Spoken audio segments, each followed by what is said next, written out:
Hello. आज हम महत्वपूर्ण क्वेश्चनों के बारे में पढ़ेंगे जो एग्ज़ाम के लिए इम्पोर्टेंट हो सकते हैं। इसमें सबसे पहले अपने पढ़ते हैं बहुविकल्पी प्रश्न, जिसमें विकल्प दिए होते हैं। इसमें पहला क्वेश्चन है, निम्न में से कौन सा एंजाइम अग्नाशय में नहीं मिलता?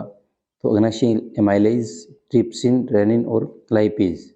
इसमें से आपको रेनिन इसका ऑप्शन जाएगा। रेनिन जो एंजाइम है वो अमाशय में मिलता है। दूसरा क्वेश्चन है, मस्तिष्क उत्तरदायी है सोचने के लिए, हृदय स्पंदन के लिए, शरीर का संतुलन बनाने के लिए, या उपयुक्त सभी? तो इसका आंसर होगा उपयुक्त सभी। अगला क्वेश्चन है, जड़ों का प्रकाश से दूर गति करना कहलाता है धनात्मक प्रकाशानुवर्तन, ऋणात्मक प्रकाशानुवर्तन, ऋणात्मक जलानुवर्तन या धनात्मक जलानुवर्तन? तो जड़ से प्रकाश, जड़ें हैं वो प्रकाश से विपरीत गति करती हैं। इसका आंसर जाएगा ऋणात्मक प्रकाशानुवर्तन। आनुवंशिकी का जनक कहते हैं जॉनसन को, ह्यूगो ड्यूरिस को, मेंडल को या डार्विन को?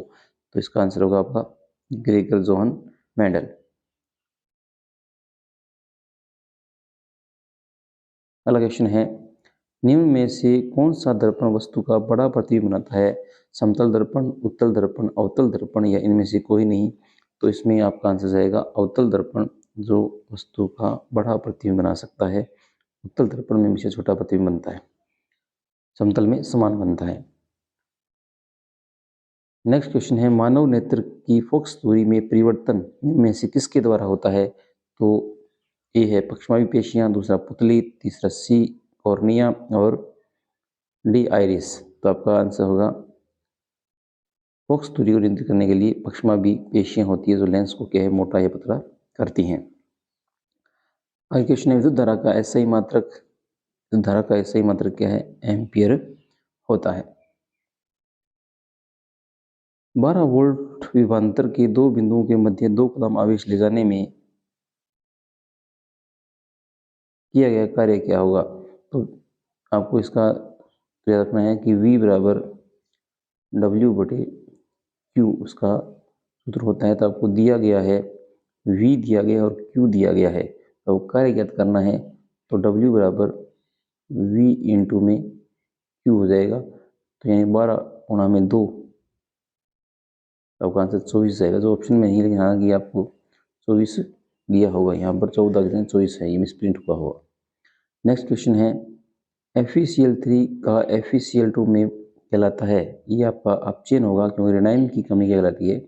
अपचयन कहलाती है। जैसे ऑक्सीजन की कमी होती है, ऑक्सीजन भी क्या है? रेनाइन होता है। उसी प्रकार से किसी यौगिक में से रेनाइन की कमी होना यह अपचयन कहलाता है।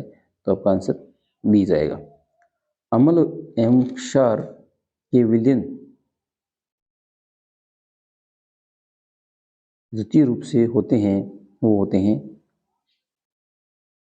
सुचालक होते हैं। विलयन हमेशा सुचालक होते हैं। नेक्स्ट क्वेश्चन है, निम्न में से कौन सा जिंक, लोहा, सोडियम, मैग्नीशियम को उनकी क्रियाशीलता के घटते क्रम में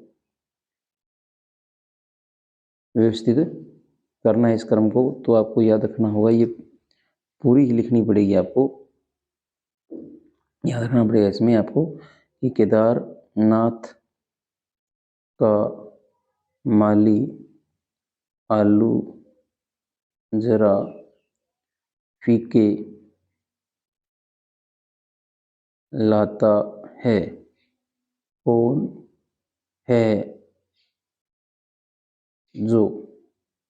है जो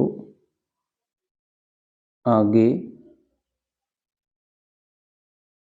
आए?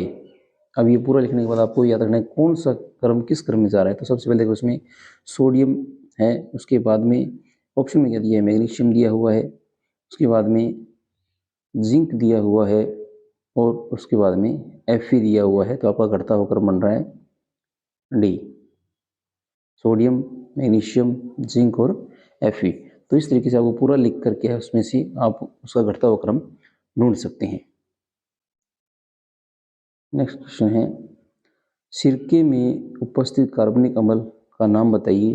तो सिरके में एसिटिक अम्ल होता है। पीएच किस आयन का ऋणात्मक लघुगणक होता है? पीएच हाइड्रोजन आयन का लघुगणक होता है।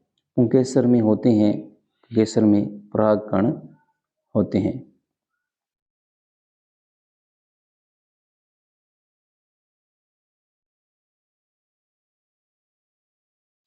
पुंकेसर में पराग कण होते हैं।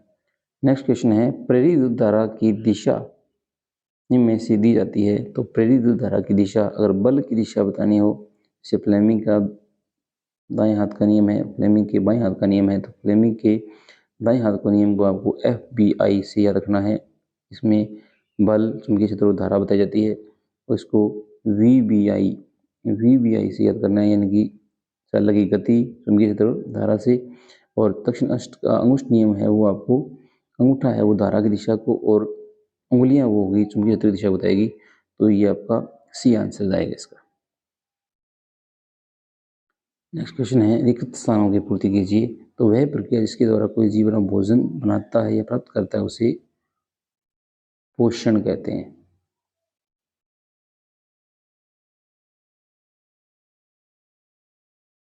धातुएं इलेक्ट्रॉन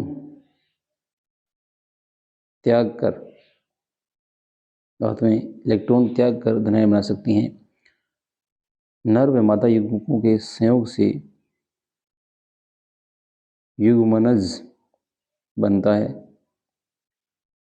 जल के अणुओं की निश्चित संख्या जो क्रिस्टलीय लवण के सूत्र में इकाई में जुड़ी होती है उसे क्रिस्टलीय जल कहते हैं, या क्रिस्टलन जल कहा जाता है। दंत चिकित्सक मरीज के दांतों का बड़ा प्रतिबिंब बनाने के लिए अवतल दर्पण का उपयोग करता है। किसी चालक तार का प्रतिरोध उसकी लंबाई के समानुपाती होता है, यानी कि R समानुपाती होता है L के। समस्त जैविक और अजैविक घटकों का एक सम्मिलित तंत्र पारितंत्र कहलाता है। तो ये महत्वपूर्ण क्वेश्चन है जो वो विकल्पीय प्रश्नों में किसान में आपके लिए इंपॉर्टेंट हो सकती है। धन्यवाद।